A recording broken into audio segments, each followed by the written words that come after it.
เหมียวเหมียวหลวงปู่มาเยี่ยมตอนกลางวันเร่งหลวงปู่ละจับมือเรื่องปู่ละน้องหนึ่งเดียวกับน้องมีสุขที่พาน้องหนึ่งเดียวน้องมีสุขเข้าในบ้านเนาะเข้าในบ้านแล้วมาเช้าออกไปเดินเล่นนี่เข้ามาในบ้านพักผ่อนน้องเน้อพักผ่อนเอาน้องบุญสมออกไปเล่นข้างนอกพาน้องบุญสมไปเล่นข้างนอกเมื่อเช้าไปไม่ได้เมื่อคืนก็นอนไปไม่ได้เพราะว่าเจ้าน้ำเพชรเขาเข้ามากวนน้ำเพชรมาอยู่ด้วยมากวนตอนนี้ก็พาเอาไปละน้องบุญสมกับน้องดำน้องเทาเล็กก็โดนเจ้าน้ำเพชรกวนเหมือนกันส่วนน้องหนึ่งน้องอะไรนะชวนฝันเล็กชวนฝันใหญ่กับแม่สามสีนวลเมื่อเช้าเดินเล่นข้างนอกเนาะตอนนี้เข้าในแล้วเข้าในนี้เนาะมาดูทางนี้บ้างอันนี้ใครน้องสองเหนียวนี่สองเหมียวนอนตรงนี้หิวข้าวกลางวันแล้วผมอาหารเสิร์ฟให้ละอาหารเสิร์ฟให้กินอาหารกันนะน้องเท้าเล็กดำเล็กหางกวากกับน้องดวงฤดีตอนนี้ได้เพื่อนคู่ซีกันแล้วทุกครั้งดูอยู่กันคนเดียวเท้าดำเล็กหางกวากก็อยู่คนเดียวตอนนี้มามีเพื่อนแล้วเอาเลยโอ้ยเลียด้วยกันเลียให้กันด้วยรักกันดีแล้วน้องดวงฤดีกับน้องดำเล็กหางกวักอยู่ด้วยกันเนาะเดี๋ยวไปดูน้องตัวนี้ก่อนตอนนี้พาน้องน้ำเพชรเข้าไปอยู่ในบ้านแล้วนะอยู่ในบ้านแล้วเดี๋ยวค่อยเข้าไปดูนะมาแวะดูทางนี้ก่อนตอนนี้อยู่ทางนี้ก็เลยมาแวะดูน้องเล็กไม่เล็กแล้วน้องใหญ่แล้วน้องสาวแล้วเป็นสาวแล้วเนาะรอทำหมันน้องขาวเทากับน้องดำสนิทอยู่ในนี้นะสองเหมียวขาวเทากับดำสนิทอยู่ในนี้สองเหมียวเนาะนี่เอาไปไม่ได้เอาข้างนอกไม่ได้เลยเนาะเพราะยังไม่ได้ทำหมันด้วยเพราะสิงก็ยังไม่ครบจริงๆต้องไปวันนี้แต่หมอก็ป่วยหมอไม่สบายก็ขอเลื่อนไปก่อนเนาะคือก็นัดกันแล้วแต่ว่ามีเหตุจำเป็นก็ต้องเลื่อนไปเนาะเพราะว่าหมอมีคลินิกเดียวเท่านั้นในอำเภอเชียงหงไปที่อื่นก็ต้องนัดเหมือนกันถ้านัดแล้วไม่ไปตรงเวลาเขาก็ต้องสับคิวเหมือนกันครับอาจจะไม่เห็นน้องเหมียวครบเพราะเหมียวอยู่ข้างโน้นในป่านั้นป่ากล้วยพิพิธภัณฑ์นะแดดร้อนด้วยกลางวันแดดร้อนเหมียวเขาไปนอนอาบแดดกันอยู่ทางนี้นี่เทาดำเทาแพนด้าเทาใหญ่เทาขาวใหญ่กับน้องเดือนน้องอยู่นี่นะผมไปดูน้องก่อนไปดูน้องใครนะน้ำเพชรกับ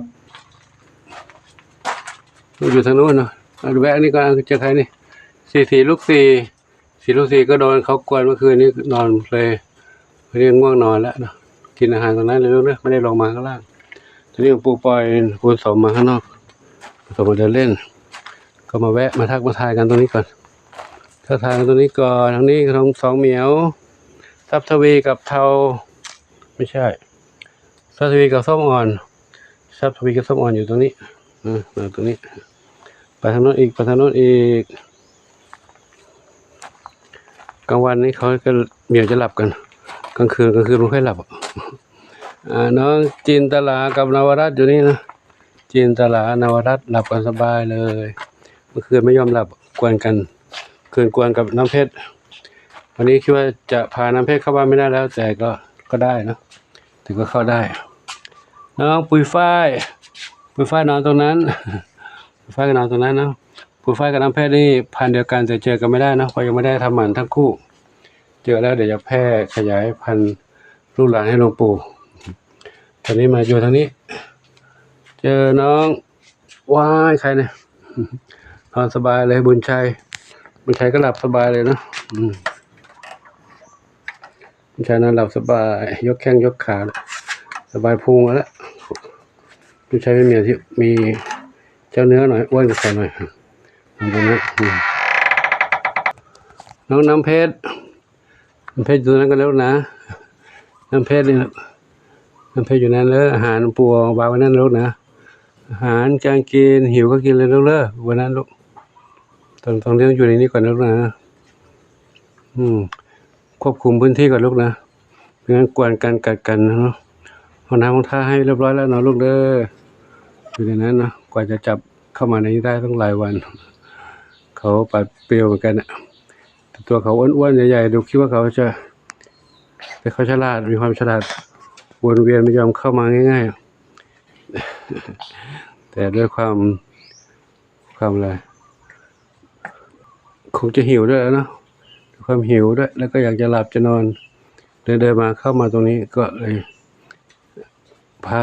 ต้อนเขาเข้ามาเปิดกรงไว้แล้วต้อนเขาเข้ามาเขาเข้ามาแล้วก็ปิดประตูไว้ตอนนี้อยู่ในบ้านแล้วเรียบร้อยแล้วเนาะแต่ก็ยังจับใกล้ชิดตัวไม่ได้ค่ะเขาขู่อยู่เขากัดข่วนเอาตบก็ให้อยู่กันนั้นก่อนเนาะ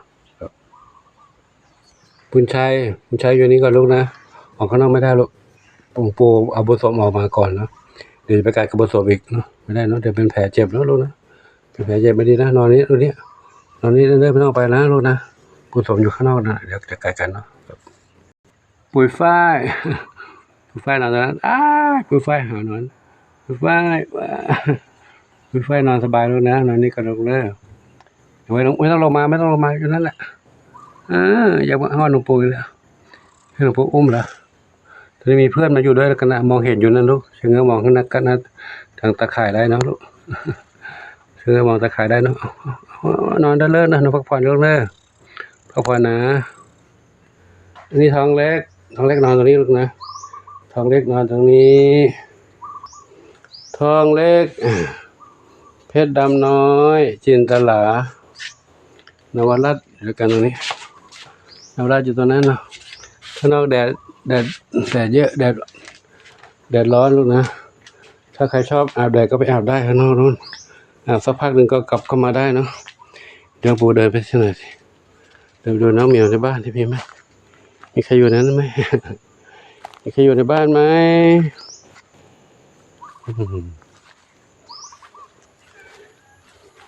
อยู่ในบ้านนี้ก็อุ่นดีใครร้องนั่นบุญสมมาแล้วบุญสมมาแล้วบุญสมมาแล้วบุญสมมาแล้วบุญสมอ้วนกลมเลยเนี่ยอ้วนกลมแล้วกูดูในบ้านก่อนบ้านมีใครอยู่ไหมไม่มีใครอยู่เลยอุ้ยมีอยู่นี่ไงนอนอยู่นี่เหมียวนึงนี่โชคทวีทรัพย์นอนอยู่นี่เหมียวนึงนะก็นอนตรงนู้นก็มีปากกล้วยนู้นก็มีนอนบนหลังคานู้นก็มีบนหลังคานู้นก็มีแดดร้อนเขาก็นอนร่มไม้ก็มีนะใบไม้ก็ร่วงเข้ามาตามปกติของธรรมชาติก็ขอนำภาพนี้กลับให้ทุกคนทุกท่านได้รับชมกันไว้เพียงเท่านี้ก่อนเนาะขออนุโมทนาสาธุกับทุกท่านที่ติดตามชมคลิปชมเรื่องราวเกี่ยวกับน้องเหมียวเด็กวัดปงชัยอยู่ดีเป็นเช่นไหนเป็นอย่างไรก็ได้รับทราบจากคลิปของหลวงปู่ในทุกคลิปที่ถ่ายให้ทุกคนทุกท่านได้ดูแล้วก็ได้ร่วมด้วยช่วยกันส่งอาหารของกินของใช้ยุกยาพิจภัณฑ์ต่างๆพร้อมทางดูแลเรื่องการเจ็บป่วยเรื่องการทำหมันทำวัคซีนก็ขออนุโมทนาสาธุขอบุญกุศลทั้งหลายจงเป็นพระรับประชัยนำคำชูให้ทุกคนทุกท่านพบความสุขความเจริญมีความสุขกายสุขใจปรารถนาสิ่งใดขอได้ทำความมุ่งมั่นปรารถนาทั่วกันทุกคนทุกท่านเถิดพักผ่อนกันนี้ได้ลูกเด้อปู่ไปดูน้องๆเพื่อนข้างนอกอีกแล้วนะเพื่อนที่อยู่ข้างนอกก็มีอยู่7เหมียวข้างนอกเนาะเหมียวเป็นด้านโนดเล่นคนเดียวเหรอลูกเพื่อนไปไหนหมดล่ะเพื่อนขึ้นหลังคาหมดแล้วขึ้นหลังคาอาบแดดกันหมดนะหาไม่พบหาไม่เจอถ้าถึงเวลากินอาหารก็มากันเองกินบ้างอ้อนบ้างทีนี้ก็เรื่องนี้พักผ่อนนะนี่กลางวันพักผ่อนกันก็ขอยุติไว้ที่ก่อนเนาะพบกันใหม่ในคลิปต่อไปขอความสุขจงมีแด่ทุกคนทุกท่านทั่วกันทุกท่านสาธุอายุวันโนสุขังพระลัง